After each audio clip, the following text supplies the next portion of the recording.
नमस्कार दोस्तों, आप लोग देख रहल बानी आपके अपना channel new hit Bhojpuri YouTube channel. हाँ तो दोस्तों, बहुत बहुत स्वागत बा आप सबके न्यू हिट भोजपुरी में।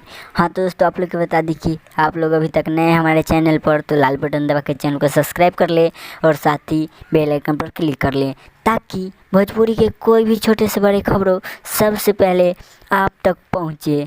हाँ तो दोस्तों, आप लोग को बता दी कि कल जो कि खेसारी लाल यादव जी के ऊपर एक बम ब्लास्ट गाना आया था, खेसारी चालीसा। हाँ तो दोस्तों, इस गाना को गाया था दीपक दुलरुआ यादव। हाँ तो दोस्तों, आप लोग को तो पता चल ही गया होगा कि खेसारी चालीसा गाना कितना बम ब्लास्ट हुआ, जो कि लगता है कल तक 1 मिलियन से अधिक व्यू प्राप्त कर लेगा दीपक दुलरुआ यादव का गाना खेसारी चालीसा।